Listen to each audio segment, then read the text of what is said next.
Marjorie Hope, when you're asking for money, don't you like to, or if it's not an amount, you give different levels or something? Don't you like giving specific amounts? Um, well, I guess. I mean, I usually just say, whatever you can give. Yeah. Even a dollar, we'll take, a dollar for people Wow, that don't have a lot of money.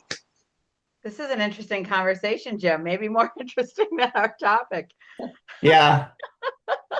Marcy, I think Gerald Panis from the grave would have a different opinion. Well, I guess I'm going to use that famous phrase of ours. It depends. If I have an ability to coach and suggest, I would suggest, let's do this. Let's add, would you consider a gift of? But it really depends on who's the audience of the letter, what's their giving history, how mixed is Right. that audience. I agree. I agree. I It agree. I'm depends just on a few things. saying, but you know, okay. Okay. Marcy, I can't So believe, I think that Don's next letter will include a sentence that says, will you consider a gift of $25 or or more? whatever. You said it depends on in their history. If they've never given before, I think you start at a modest amount. Right. If they've given $100, would you consider increasing to $200? Exactly. So if they It gave depends on 250 last their, year, they gave 250 last year, I should say, would you consider Increasing matching or your gift. increasing to 500 or 400? yes, yeah, Yeah, yeah, Okay. yeah. yeah, yeah, I yeah. usually just let them decide like what would work for you. Yeah. Hmm. Okay, let's move to the Yeah, topic at hand. I have a matching donor now, so I have to Okay. send a note back out to all those folks and say, hey, if you would, we Yeah, get to this, Yeah. match it somebody's one gonna to one. double it. Yeah, so Yeah. I'll be a little more specific. Okay. Okay, Thank and you. welcome everyone. Let's move a first question. Let's start with Dr. Chrissy Natalino. Um, and Marcy grew up in Madison. No wonder you guys get along. That's Okay. right. Uh, That's why she defended me. okay, Oh, okay. Badgers. Go Badgers. Christy, we're gonna go around the table here. Today, the invitations went out for the wedding of the year, and that between Taylor Swift and we're losing Marcy.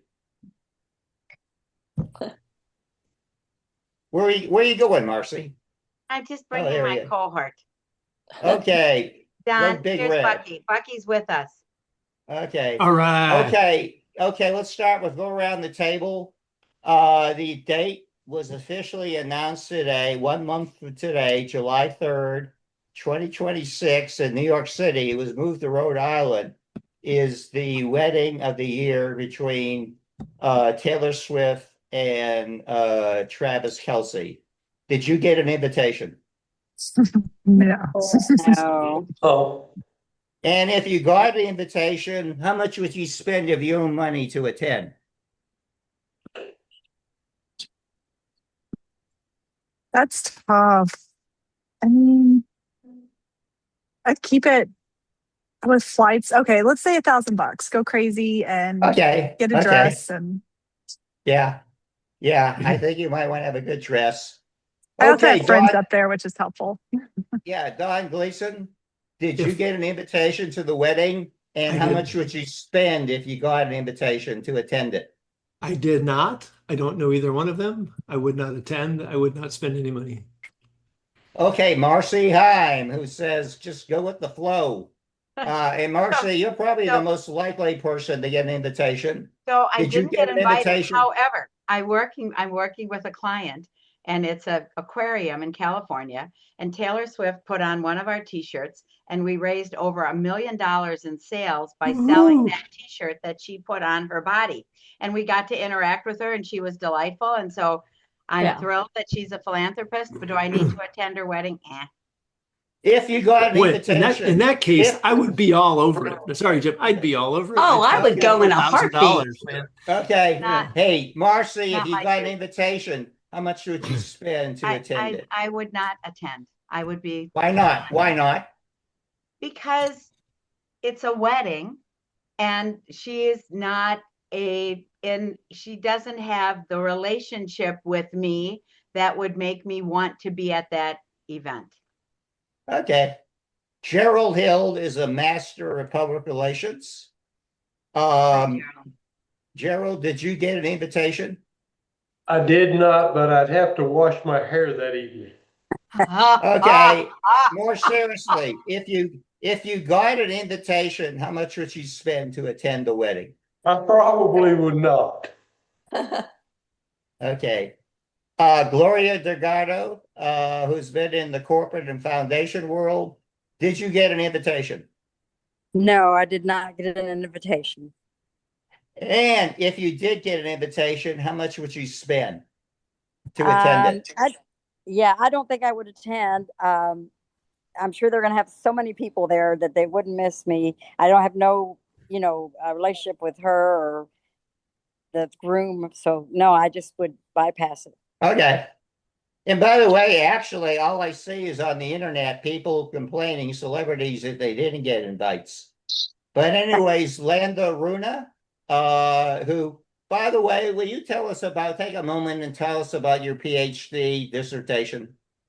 Oh, sure. Thank you. Sure. I'm researching right now, recruiting participants. I'm studying ignition points. I'm calling that the moment or moments sometimes when women fundraisers were able to kind of relate the atmosphere of their work to a prior traumatic experience, and exploring how that might have changed the way that they lead.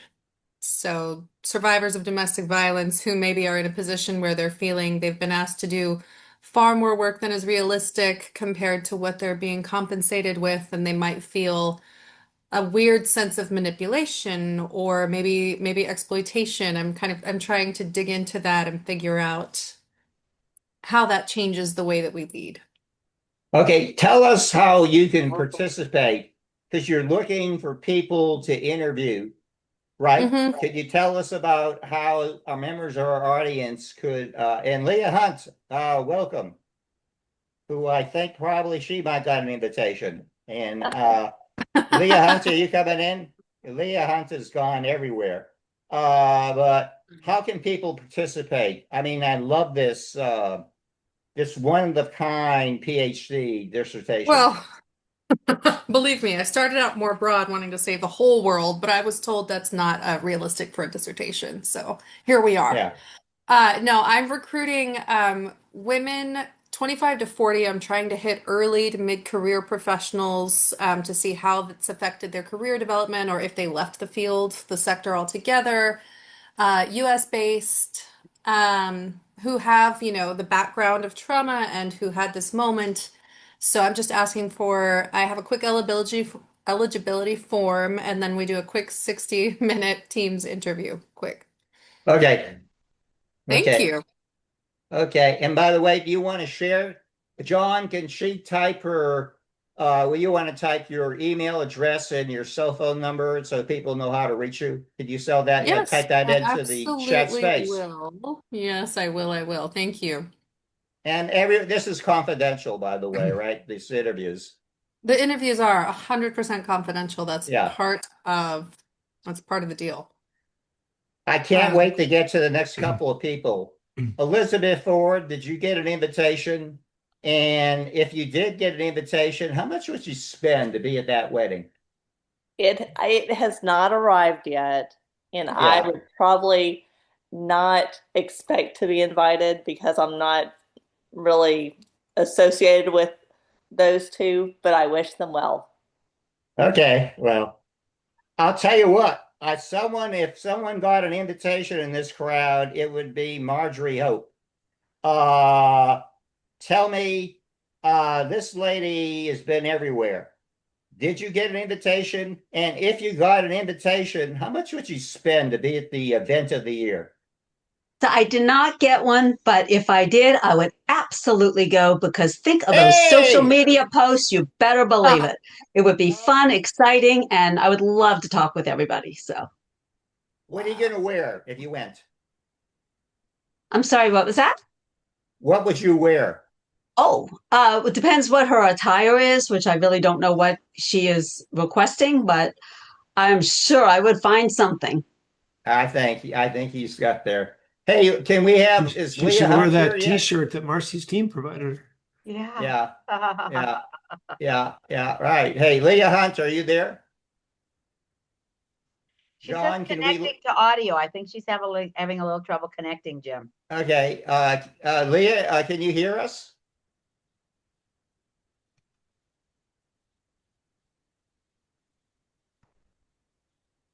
She doesn't have her audio or video turned on right now, so Okay, she Leah. may be in her car or something.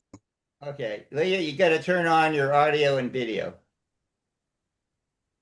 At least before Marcy and I get into another argument. And by the way, Marcy Heim, not only is she probably one of the top 5 in-demand fundraising experts, but she is a very accomplished professional singer. Yeah, we had a big show last night. 400 people. It was great. Where was it? It was in a place called Sauk City here in Wisconsin, an outdoor community kickoff. They kicked it off what they call June Tunes, and we had an incredible time. It was just very, very fun. What's your favorite song to perform?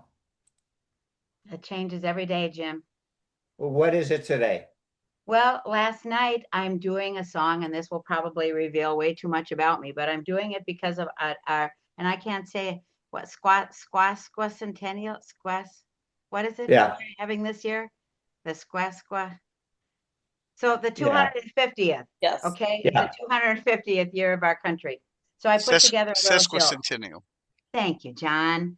That one. Yeah. But we're singing a song, "In God We Still Trust," and that's my favorite song right now. We might ask, hey, welcome, Steve. How you doing, Thank you. Steve? Steve, Thank were you. you invited to the Taylor Swift Travis Kelce wedding, and which is going to be 1 month from now, July 3rd, New York City? Was going to be in Rhode Island, and they changed the venue. And the question is, if you got an invitation, how much would you spend to be there? Whatever it took. Right. I agree. Way to go. Hey, you and Margie Jim won. could be dates. Yeah. Okay. You could be each other's +1. And that's the attitude. You know, it's like going to the Queen's coronation or something. You know, some things only happen once. I was just You going know. to say that. I You only gotta live tell you- once. Yeah, I got to tell you, I play with my family and say, to me, the 3 most prestigious events are a presidential inauguration. Been there. This, Been there. what's that? I've been there. Okay. Me too. Yeah. Me too. Me too. Outside, of course. The Super Bowl. Anybody been to a Super Bowl? Mm-mm. And the third one, however, is the Oscars. And guess what? If you gave me a wish list, I would prefer going to the Oscars. You know why? If you got money, believe me, I know you can buy your way into the inauguration. I know you can buy your way into, hey, Leo, welcome. Right. Hi, sorry, I'm a few minutes late. I had another Zoom that I was speaking on. That my Okay, login. well, Jim, you left out the Met Gala. well, yeah, no, I'm going to say, if you gave me if you were a genie, I would want to go to the Oscars. I don't know how you buy your way into the Oscars. I know you can buy your way into the inauguration. Margie maybe can help. I know you could buy your way to the Super Bowl, and I've actually turned it down. But I don't know how you buy your way into the Oscars. I know you can get to the after parties, but I'm talking being in that, behind Meryl Streep or something, Jim, you didn't answer for yourself. Did you get an invite? Would you attend, and how much would you spend? Yes, I did get an invite. I've been networking because I asked, like on Marcy, and my wife are going, and we have budgeted $10,000. Wow. Yeah. I You gotta only tell live you, once. Yep. That's I right. would you too. want to know, and we're going to stay at the cheapest hotel in New York City. I It's agree. not cheap. It's not Right. cheap. Yeah, Leah, we were talking. Get those Facebook posts up, Jim. Huh? Get those Facebook posts up, Jim, so we can all watch it. Yes. Yeah. Hopefully Leah you get Hunt. an interview with her. Yeah. I'm going to ask, when you ask for money, do you ask for a specific amount? Or when you're asked, okay, how many millions? Leah, did you get an invitation to the Taylor Swift and the Travis Kelce wedding, which will be 1 month from now, July 3rd in New York City? And if you got an invitation, how much would you spend to attend? Well, I did not get an invitation, so Oh, yeah. how much would I spend? I think I would go as cheap as I could on everything but the outfit I wore. And I feel like it doesn't matter where I sleep or, what. Right. Nails and makeup, you can budget all that normally, but then I Right. think it's your outfit that kind of Right. says a So lot. Marcy, that's what I love is the female perspective. That makes perfect sense. And by the way, can you give us a quick update? I love what Leah's doing with Leah's Kids Foundation, which provides support to childhood and their family cancer victims. By the way, I forget, Leah is a survivor of, was it 26 surgeries? Oh, Yeah. heavens. 26 surgeries. She lost her left eye. Is that correct? Yes. And after going through all that, she said she was going to devote her life to helping not just the kids, but she knows the whole family's in it together. That's right. Can you give us an update? I love your organization. Sure. Well, good job, Jim. You definitely know your stats. But yes, I'm Leah. I run Leah's Kids, and I'm right here in Texas, or in the Dallas area. And what we do, we service families fighting childhood cancer. Like you said, I'm a two-time child cancer survivor of retinoblastoma, which is a form of eye cancer. I was diagnosed at 2, did treatment for a year, relapsed within 6 months, and then did treatment for another year, and then that's when I lost my left eye. And so I've always grown up in the childhood cancer community and in the oncology world. And so flash forward to when I was 17, I was starting to get asked to do a lot of things for the cancer world. And I kind of went to my parents and I said, I want to do more. And that ended with me creating a 501c3 nonprofit my senior year of high school. It was on my 18th birthday that I signed the papers because you have to be 18 to have a nonprofit in your name. So I did all that. Flash forward now, 8 years later, and I run full-time Leah's Kids Foundation, and we help families in a variety of ways because I believe that every family is different. So we do financial grants, so we cover those miscellaneous costs like making sure gas is in the car, lights are on, food is in the fridge, and then we also do retreats, and that is our big thing. We do that for the teens because teens are a little bit different when they fight cancer. So we actually just wrapped up on Sunday. We did a 4-day treat over the weekend for mothers and daughters. The daughters are the patients, and they're about 17 to 26 years old on active treatment or in survivorship. And so we really help girls work through those problems like taking your wig off for the first time in front of your dad, or a board scarf, your prom dress, and telling a boy you like him but you have a terminal diagnosis. All those topics that girls go through during our retreats, we really focus on them and equip them. We bring in therapists and counselors.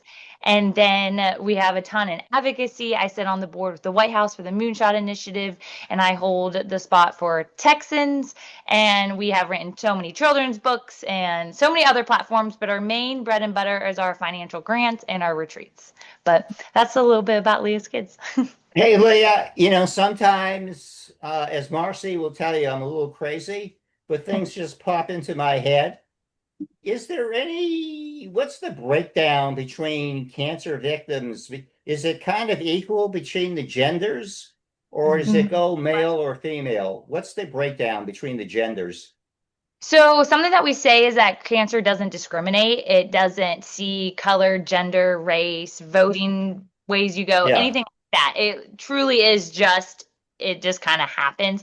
I will say there's not a specific boy versus girl, but I will say in some cancers, boys are higher prone to get it, or girls, vice versa. And then also it breaks down to age. So like retinoblastoma, what I have, that is dominantly in newborn infants all the way up to 4 years old. And then something like leukemia is kind of spread all over and kind of has a half and half.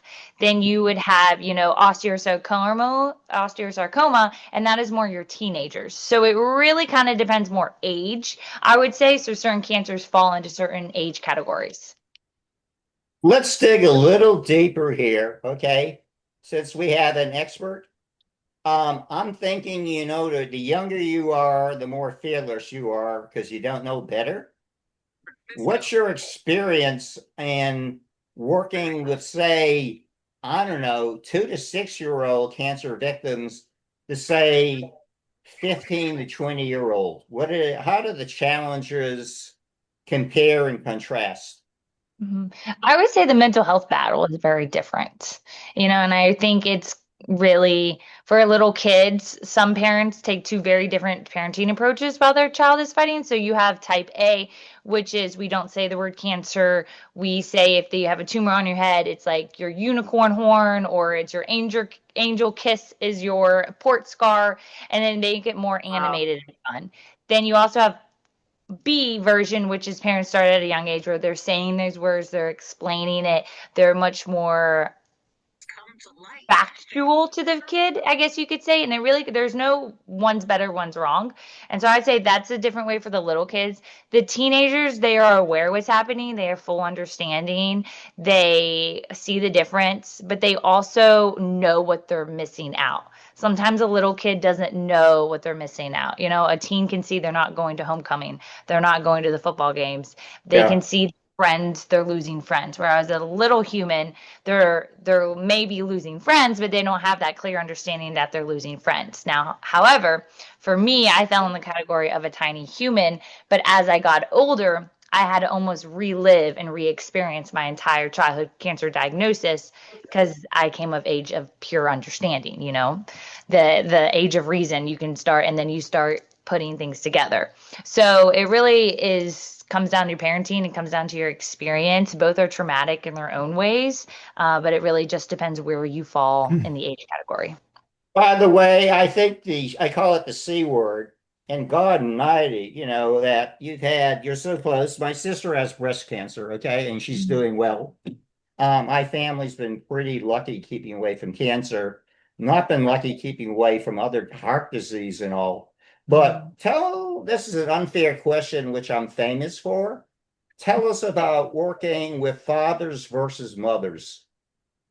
Right. Okay. So mothers are most likely the parent in the hospital room. They're most likely dad is still going to work, mom stops working and becomes full-time childcare if she's not already, like a stay-at-home mom. So mothers are more in the front lines. Dads are still in the front lines, but they're still trying to work and provide everything else. I would say my biggest difference that I've seen with dads and the men on this call can relate more to this than me, but as a man, your job is to protect, that you kind of have that mantra on your mind that you're here, that you want to protect your family. But then a lot of my dads tell me that their main job is to protect, but they're not able to protect their kid. Their job is to keep the family together, make sure the roof's over the head, and, check all those boxes. But then when a cancer diagnosis comes in, they're not so much able to do that because they have no control. So it's two very different things. Men, as we know, love to fix things right away. In a diagnosis like this, you cannot fix it. And so I think there are a ton of differences, but also similarities because the husband and the wife, or, the grandma and the grandpa, whoever is raising that child, has to come together, and it takes a teamwork. And now I will say the divorce rating for cancer families is extremely high. And really? Wait a minute. Repeat that. Yeah, I do. Yes, I can't speak confidently on all the stats with the divorce rate, but I do know from experience and just from years in the cancer world that divorce rates of a married male and female are very high. But you also have the flip cause of it to where it really brings parents closer to closer. Yeah. Now, if you add a death into that, you are married when your child is diagnosed, they they pass away, that can also be at a very extreme thing because they can't go back to, their life before. And I'm not a therapist and I can't speak on all of it, but from my experience and what I've helped families work through, this is very much common. Well, thanks for enlightening us. And I actually will let you off the hook for a moment. Our subject today is about communications. The good news is, thanks to technology, there's never been so many different ways to communicate.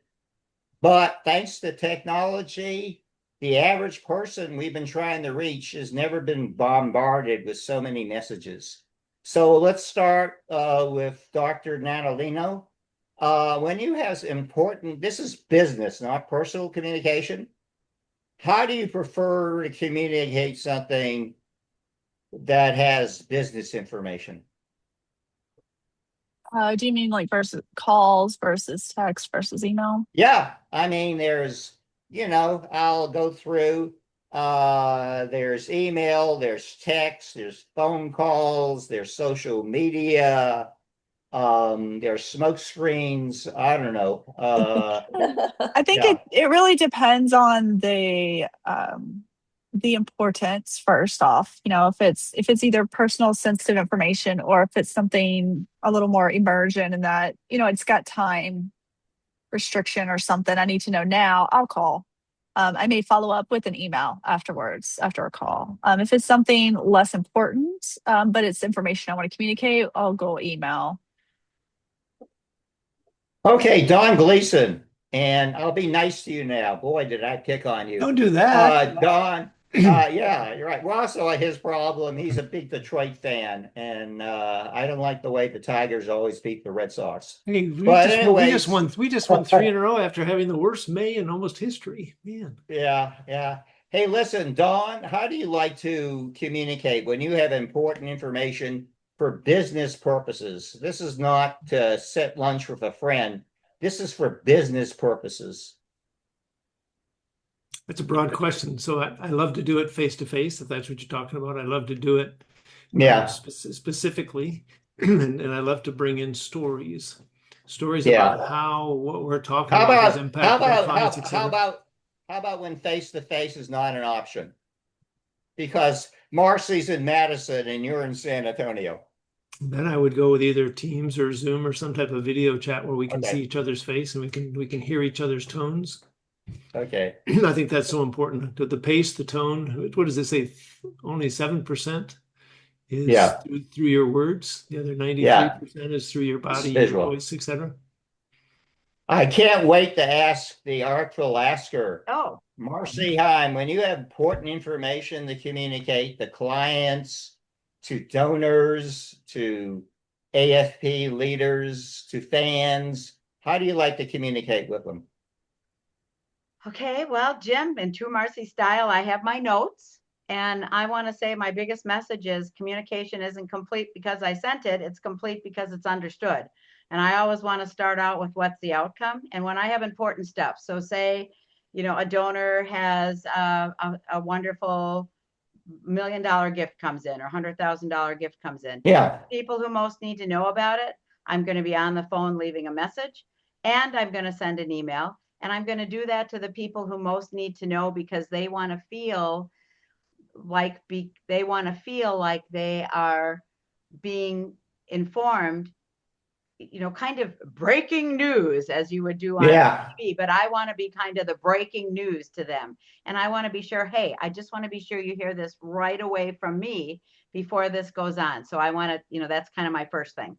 And as far as the channel, as a phone or whatever, I match that to the importance of it.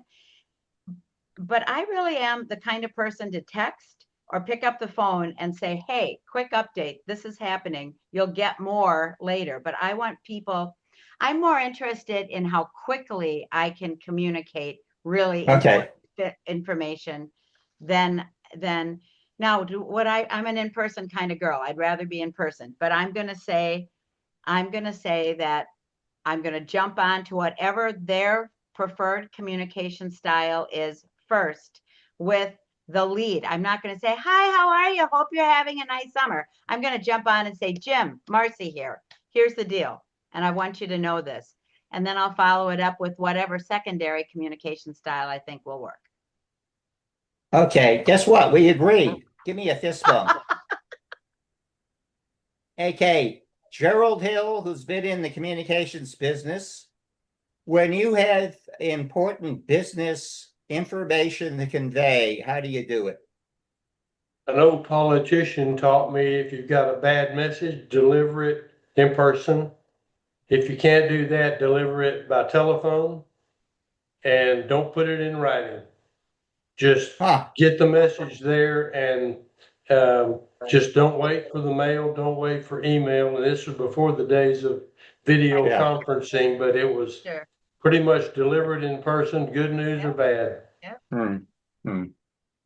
Okay, Gloria Delgado, who's been in business, has run foundations. How do you choose a communications channel? Well, I always prefer an email. But what I found is in some cases, if I don't get a response, then I may send a text. But what's been frustrating to me, and I don't know if other people are experiencing this or not, but many times you get no response at all to either an email or a text message. And by the way, we're going to come back to that in a moment. Okay. I'm glad you raised that. That's going to be a follow-up question. Elizabeth Ford, when you have something important to communicate in a business context, how do you communicate it? Hello. I think I would go ahead and text the person to let them know that this is coming by email. Okay. A multi-portal approach. Yeah, right. Okay. And they have a chance to read it. Marjorie Hope, who's, hey, by the way, can you take a second and give us a recap of Runway of the World? And congratulations. That was next to the wedding. Oh, maybe it was the event of the year. Tell us a recap of Runway of the World. It was phenomenal. It was a different feel in Washington, D.C. because it was Memorial Day and like nobody was celebrating anything. So it had been raining there. And we wound up having this amazing crowd that was so into everything we were doing. And I think that's what made it so rewarding because people did love the connections and the global diplomacy. And so it was a lot of fun for everybody. And I think it was really rewarding, educational, and got a lot of response. But it's interesting because even with my team that was there and the team that I worked with, everything was twice a text message and an email. Yep. So it was never just one way of communicating. The third was a phone call because they really didn't want, they were young. Okay. They were like in their late 20s. Yeah, they don't want to. Right. Phone was nothing they wanted to do. But if I sometimes I made them talk on the phone to me. Hey, Marjorie, how many different countries were represented in Runway of the World? That were there that day? Either there in person or virtually? Oh, gosh, I would say 11 because I think we did a little count on that. Yeah. Okay. It was great. I mean, it was great. It was we had a little technical issue, so it could have been even more. But other than that, about 11 countries. Yeah. And how was Poets and Busboys as a venue? Phenomenal. It was great. The one cool thing about that is that there's so many people that it's a restaurant also. So they all come in from the restaurant into the event space and everybody's like on the same page. So it was excellent. Everybody's like, we got to get this thing enough division. We need to come together and start making this world, connected. So yeah, it was great. Okay, let's move on. And Leah, I'm only going to interrogate you for like 1 minute this time. But how do you like to communicate business information? I would say email because I almost feel like email is safer in the sense of it's more professional and formal. Yeah.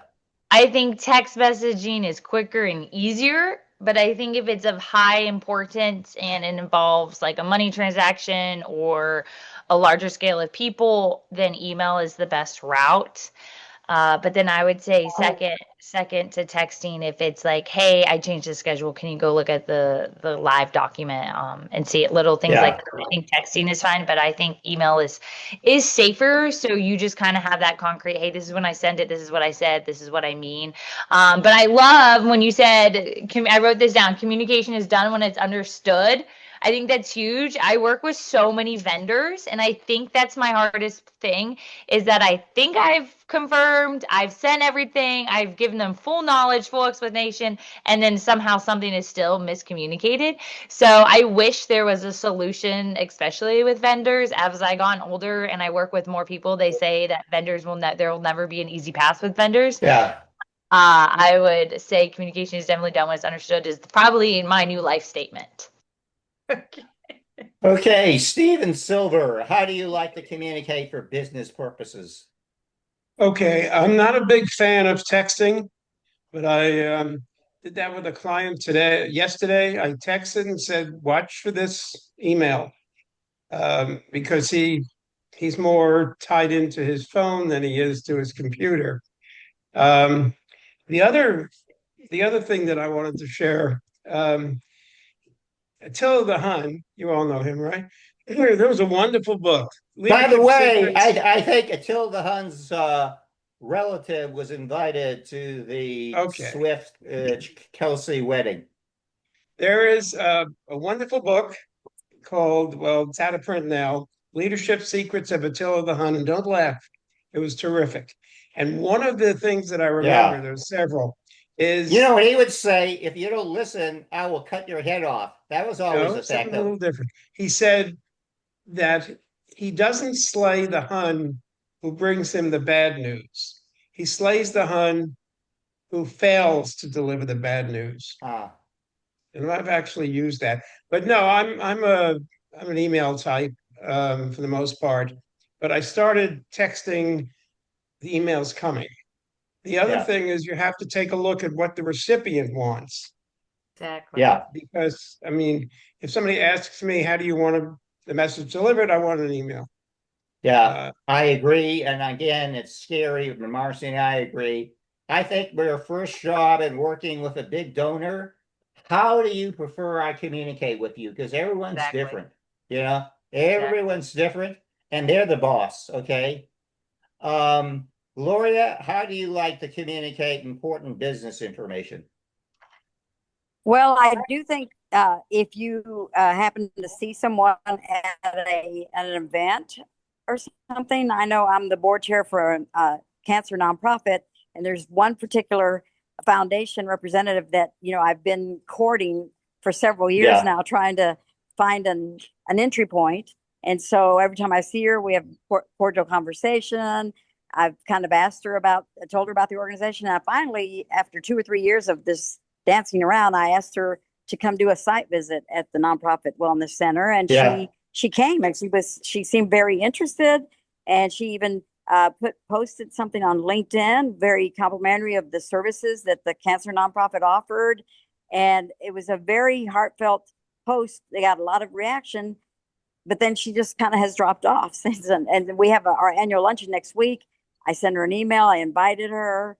No response. I just sent her a text inviting her, telling her I was saving her a seat. So that will get us to the next question. What do you do when the party urgently want to communicate with, ignores you, and doesn't respond? We'll start with Christy. I would try a different method of communicating, obviously. And if they still don't respond, maybe let it be for a little bit and circle back in a month. Okay, Don Gleason, who now we're on the same wavelength. You're communicating with people. So you're a Tigers fan. I love it. Yeah, not there. Not that one. Okay. Never. Except for 1968 and Mickey Lowich winning 3 games. Okay. Yeah. Denny McLean won 31. How's that? Huh? How's that? You're good. You're good. Okay. Give me credit for something. Yep. What do you do when you're communicating with a client or whoever and they don't respond and you really want to communicate with them? I up the game in terms of going to the next level. So if I emailed them, I'll text them. If I texted them, I'll call them. Right? If I called them, if it's really important, I may go to their office if I can. Yeah. And I may try to swing by. I may find that wedding, Taylor Swift and Kelsey, Yeah. and go to try to find that person, right? Yeah. That could be worthwhile. So it depends on the importance of it and what the next opportunity is. But I'm not if I send an email and they don't respond, I'm just probably not going to send another email. Yeah. Okay. Let's go to someone who's been to that rodeo. The artful asker, Marcy. What do you do when an important donor just doesn't want to respond? Jim, I sit back and say my takeaway from this is people respond to feeling seen, not to feeling informed. And so, how do I make that happen? So, when I reach out to them, I'm going to say, here's why it's important to you to let me know about this. So, that's what's going on in my head. Not why it's important to me, but why it's important to them. Yeah. So I know how, and I'm sorry, Zoom user, you don't have your name there. So I don't, help me with your name. Oh, is that Gloria? Gloria Is that Gloria? Delgado. Okay. So labeled. So Gloria, for example, in your conversation, I would say, clearly you have a heart for our cancer work. And this is something that I know is important to you. Help me understand the next best way for us to keep this conversation going. Mm-hmm. Yeah. But I would start out by saying, I see that this is something that you care a lot about, because she wouldn't have come and toured, she wouldn't have done what she's done. Yeah, right. Sometimes, like today, I just had a conversation and I started, and this is somebody that I really needed to hear from. And there've been mutual ball droppings, but I started out by saying, have you ever seen the guy that spins the plates? That has the sticks. Oh, he was on Ed Sullivan. On Ed Sullivan. Yeah. Okay. Well, and then your whole thing is you don't want any of the plates to drop. So my first sentence was, I've been spinning the plates. Has that ever happened to you? Have you ever been spinning plates on a stick? And, you don't want any of them to drop. So somehow we've got to, in spinning our plates, find time to connect. How can we do that? And that's all. Yeah. So I see that you're, so I guess my whole thing is that they want to, I start out first, Jim, I'm all about mindset. You know that. I'm mindset Marcy. And I start out by not ever saying to myself, oh, why aren't they talking to me? Don't they like my organization? Have they changed their mind? There's absolutely no room for that stuff in my head. Instead, I say, they really want to do this. They love what we're talking about. They love my organization. They love what I'm trying to do. I just have to figure out how to cut through all the noise and the busyness so we can talk. Good. Gerald Hill. I think if I could, I think that's sorry, Jim. I think that's so important is not to assume that they don't like you, that they're not on with you, right? Because we start putting that in our head. And as I've been doing this fundraising for Blood Cancer United, so many of my peers I'm sending emails to are traveling. They're in conferences all week. They're running proposals for the government because the money just came down, right? There's all kinds of reasons why they're not responding. Hey, what did the first three letters of assume spell? Yep. Hey, Gerald Hill, as a communications guru, how do you get people to respond?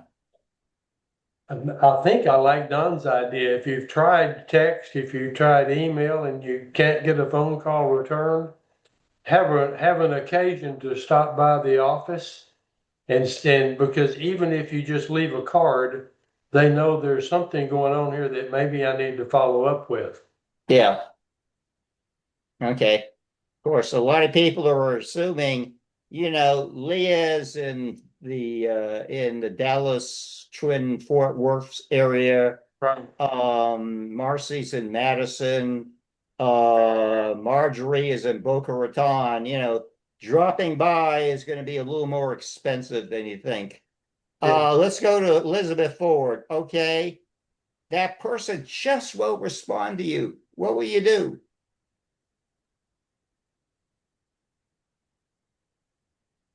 We can't hear you. Wait a minute. We need your mute. Okay. There you go. Got it. Just start from the very beginning, is after 2 or 3, friendly reminders through email, I would probably just, obviously it's not working. So Yeah. I would definitely approach it differently. Yeah. Okay, here's a communications expert. Marjorie, you're who is one of my social media divas. How do you like to communicate important business information?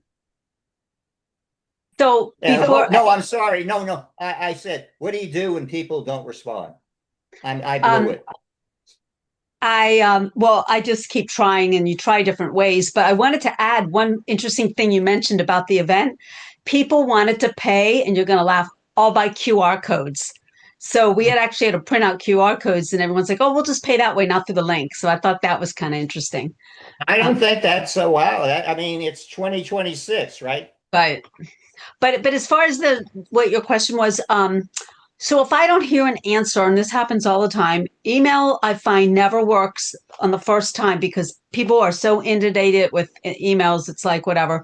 I have to text them, then email them, then text them again, and then possibly call them to get them to look at an email because they just don't want to waste their time opening them anymore. So I find eventually you get them to open it, and then I say, so, how about if I call you tomorrow and you can let me know your thoughts? Because they will forget to come back to you. So that's how I do my follow up. Good. Okay, Leah, I know that we've discussed this challenge. What is your insights on getting people to respond who don't make it easy for you? How's that? Great way to put it. Okay, so I would always start with an email. If I don't hear back, then I'd give it space and give it time and email again. I like to always give a few days buffer just because I understand. But something that's helped me, and I don't know if it's just because I started Leah's Kids so young, but age has always been a blessing and a curse. And so sometimes I have to send in a board member or someone a little bit older than me. And I'll be like, hey, I've laid the foundation for this conversation. I know they're interested. And I'm having trouble getting the answer. And so then I'll send another person on my team to them, or I'll send like a local someone else who runs in that same community networking chamber, whatever it is, that knows that person I'm trying to get in connection with, and have them talk to them. And then normally that's when I get a response. Okay. Stephen, you've been to the rodeo. What do you do when people don't respond to you? I think everybody said what the best thing to do is. I give it each channel being text, email, phone call, face to face, whatever. I've gone through all of that. Nothing happens. I give up. Well, the old saying is maybe sometimes you just got to move on. I think, Marcy, donors give us, when they give us, I always say that money follows time. And when donors give us their time, that is like a green light signaling. And when donors don't give us any time, that's like a red light signaling. That's true. And actually, I'll give you a great example. I was working with an organization, and I went to this one individual who I figured I'd get something.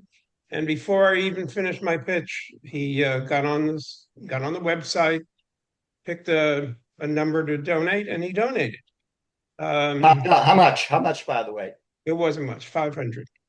We'll take it. Not 500,000, $500. But the point is, right? Those of us who are fundraisers, it's not what you give, it's that you give. And he gave. And others, this one gentleman said, well, I really can't do it now, as he headed off to his ranch, as he heads off to the Frost Center tonight to go see his game. So sometimes it's not the question of money. And the final thing, and we all know this, it may be important to you, but it may not be important to them. And that's Amen. the key. Amen. That's the key. And when Yeah. you find out it's not important to them, you walk away. And by the way, they're not bad people. Oh, no. Even Jeff Bezos can't afford, to give to everybody who asks him. We all have to make choices, And the trouble with being a donor, Marcy Heim, you're not choosing between the good and the bad. You're choosing between the good and the good. Gloria, what do you suggest to do when people won't respond? Well, I think, trying all methods, but, recognizing at some point that it's not, that they don't have interest. But I guess my frustration is that if there is no interest, they should just say so. They should just say, this doesn't fit our focus, but what I see is no response at all, which is kind of a lack of etiquette and common courtesy. It seems like to me, Yeah, I agree.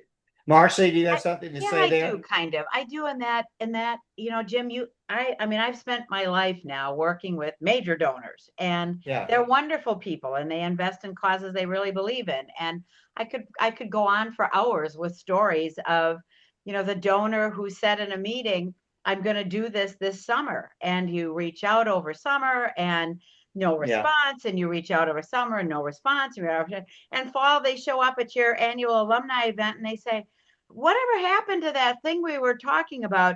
I mean, truly, there wasn't a bit of intent to not follow through. It just time really does get away. It's really all about, how you think about them. I think our thinking is so important. I just want to tell this story. There was a woman who literally wrote out a $25,000 check at an event. She said, I had just a lovely time today. Here's a little extra money. I said, thank you. Then she said, and I'd like to do more, but let's talk about this again. So this is in July, and I call her, nothing. I call her, email her, nothing. I call her, email her, nothing. I'm sending her stuff. I'm doing everything a good major gift officer does. November 10th about. She calls me and she said, well, Marcy, let's get this gift settled. And I said, oh, hi. I said, I'm just kind of curious, did you get my, she said, oh yeah. But we make all our giving decisions at Thanksgiving when the family comes home. So not shame on her, shame on me for not asking the question. When I was talking to her in July, and I mean, granted, I was at an event, but I should have said to her, oh, that's great. Is there a time of year you make these decisions or talk about it? And I would have saved myself all that angst of waiting until November, which is when she's done it. So sometimes I think, just like Jim, you brought up, the most important thing to cover in the first call is what's your preferred method of communicating. And yet I'll walk out of a meeting or whatever and think, oh man, I didn't say, do you like to text or do you like to email, or what's the best way for me to stay in touch? So sometimes Good idea. It's just shame on us for not doing good fundraising and communication practices. Okay, okay. Thank you, Marcy. This one, I'll start with Dr. Natalino. How and why and when do you choose to unplug from technology? I don't do it enough. And usually it's unintentional, and then I misplace my phone or but especially with the kids. If I have a lull, like I know there's nobody that needs to get a hold of me, and we have a break in school or something like that, and I can cut us off, especially vacations, things like that. I try to. Okay, Don Gleason, how do you choose or not choose to unplug from technology? Boy, I would tell you, and my wife would second it. I'm terrible at that. No, me too. I'm retirement. I'm worse. Think hey, so? Marcy, I'm the worst. I don't know that I want to get in that competition, but I think I do it if I can. I do it by forcing myself. I've been leaving my phone at home instead of taking it to church. I don't even put it in the car anymore. I'm starting to leave it at home and just walk away from it, which I've had withdrawal symptoms. Well, I know. Hey, Marcy, how do you? Maybe this is a Madison thing, But how do you choose to unplug from technology? I don't. I don't either. Yeah, I don't don't, make you a know, and I mean, suggestion. I own it, and I'm just absolutely fine with it. And the other thing that is absolutely crazy though is I have discovered, you know, some people say, "Oh, I'm going to take this 3-day vacation in a good book and Yeah. blah blah blah." If I'm all by myself and I'm sitting someplace, 15 minutes, and I'm like, okay, not what? I mean, I'm not good at just like chilling. So Yeah. I'm plugged and Yeah. I own it. I'm not either. And I suggest if you do say unplug, you should leave a message in your email, you know, that I am out Really of good. town, that I am unplugging for the sake of spending Oh. quality time with my family. But I think you should make a simple 10-second investment like that. Let the other party know, and I think they'll respect. You said, you know, it's my grandchild's 10th birthday, and we're going wherever to New York City to the wedding to celebrate, or whatever. Yep. Don, Gerald Hill, how do you choose or not choose to unplug? The best way that I do it is put it in the glove box of my car. If I'm going into a meeting that is really important that I get that person's attention, the last thing I want is for my phone to go off. So I just put it in the glove box. When I get through, I come back out and see who's connected. Gerald, I want to jump on that and bravo for you and say, yes, as much as I'm always plugged in, I'm 100% with you, sir. When I am in a donor visit or an important call, that phone isn't even in the room with me. That's it. You know, that to me is that's the only time I do unplug. I You totally want to know, support and what you're saying. Marcy, I think it's insulting, Yes. you know, to be looking at your smartphone in front of a donor. It's insulting. Yep. Elizabeth, how do you choose or not choose to unplug? I actually have a pretty balanced approach. Yeah. Which is? Which is? Well, I mean, I don't, I'm not on my phone all the time. Yeah. You know, I have other things going on, so it's just. Oh, don't tell me you have a life. You're not supposed to have a life. We all do. We all do. Hey, Marjorie, how do you choose when and how to unplug? Midnight to 6 a.m. when I'm sleeping. I'm on 10 platforms. I'm checking them nonstop. Last night, for example, 8 p.m. I find I find something about the war, and I thought, well, that's interesting, and won't go into it. But I posted it, woke up, and I had 11,000 hits on it. So that's my part of my work. So I'm on it 24 hours, except for I was on a TV show 2 weeks ago. I turned my phone silent, like you guys said. I put it, I thought, on the side of the room, and it kept going off. I mean, this thing was like possessed. So I finally said to one of the women that was there, like helping out, could you just get rid of this thing? Put it somewhere in another room. But yeah, it was pretty bad. I know we all have our parents saying, you know, you snooze, you lose. Stephen, how do you choose to unplug? I don't. I agree with Marjorie. When here's an interesting thing. I allow 2 hours a day to do all my social media in one clump. It sounds like your dad had a disaster in the kitchen. The food is burnt to a crisp. 4 o'clock, and I didn't do that. Between 4 o'clock and 7 o'clock. So that's about 3 hours. And I do all my social media, and that's it. Okay. Let's move around. Okay, Steve, I'm sorry. We're going to finish up here. Right. I'm sorry. Gloria, when do you choose to unplug? Yeah, after dinner, I will leave my phone downstairs and I'll go upstairs to watch TV or read a book or something like that. So I separate from the phone in the evenings, and then the next morning I'm back on it. Yeah, you know what I do? I turn it off, you know, pretty early in the evening, and that's when I recharge my phone overnight, and I'm back on it like at 5 a.m. So you're not going to reach me between midnight and 5 a.m. Jim, can I ask you a Leah, question about unplugging? yeah. When do you write? You Oh, write I so love well that. and so much. So when do you write? Okay. I mean, how do you unplug enough to write? Okay. First of all, I love writing. Okay. And I make pockets of time and I give myself deadlines like you're going to do a first draft by Tuesday. Thank you for asking that question. And I set deadlines, and I set out time. Mid-afternoon is my most productive time to write. And by the way, then I usually, I'm not answering the phone when I'm in the midst of writing. Thank you so much for praising my writing. And because I plan a third book. But writing becomes the most important thing in my life, okay, when I'm doing it. Okay, Leah, and we're going to close with the lady. How do you choose when to unplug? Okay, so I would say it has definitely evolved and changed over the years. I'd say I have a little bit more balance on it.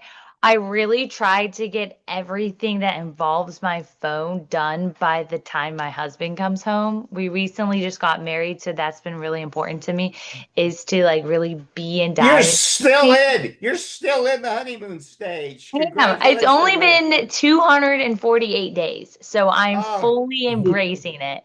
So I would say right now, I love putting my phone on the sleep notifications. So like not even do not disturb because I can still like swipe up and see it. I put it on sleep and then I go put it in the charger. And then I used to not have a clock in my room. I'd have my phone was like my clock. Yeah. When I would tap my screen, I would see notifications or I'd be tempted to get through the notifications. So then I bought a clock and then I put my phone on sleep and I put it face down and I put it in my drawer to charge throughout the night. But I try to have everything done by whatever time he's coming home that day. So if I know he's going to be home in an hour, I will sit down and I will post everywhere. I'll make sure everything goes out and I will respond to everybody. I will text everybody and I will like cram it all in to get it done before he walks in the door so I can be present when he comes home. Well, what a good bride. Okay. Exactly. I'm trying to be the wife of the year here. Yeah. You're in the running. And by the way, I want to thank everybody for a rich and robust conversation. And let me tell you what we're going to do. We are going to post a short summary of the key points on LinkedIn and Facebook in the next couple of minutes. And then our producer, John Argent, is going to do a spin dry and edit. And then we are going to post, everybody, you will receive a copy of the recording. And then we're going to post the recording on Facebook and LinkedIn. And by the way, as Marjorie knows, I mean, I don't know, it's like 30 times as many people watch the replay on demand than watch this live. So I want to thank all of you. And I guess, by the way, I was just kidding. I'm not going to the wedding. I'm going to the International House of Pancakes and I'll watch it from there. How's that, Marcy? I think a much wiser decision, Jim. Yeah. Okay. I was just posting on Facebook that I know somebody going to the wedding. Yeah. Okay. Thank you so much for making this a rich conversation. We're gonna take a break over the summer. By the way, Marcy, we've introduced a streaming TV channel that you'll be getting information on. And also, I've been talking to my producer. One of the things we're going to start in the fall is make this on LinkedIn Live, okay, to help expand our audience. Yes. Yeah, I know it's about time. So thank you for what you all do to make this world better and to touch, improve, and save more lives, and especially helping those who are struggling. You are heroes in my book, okay? So everyone have a good evening. I'm going to have a little Merlot. Thank you. Thank you. Bye, everybody. Thank you. Thank you. Thank you.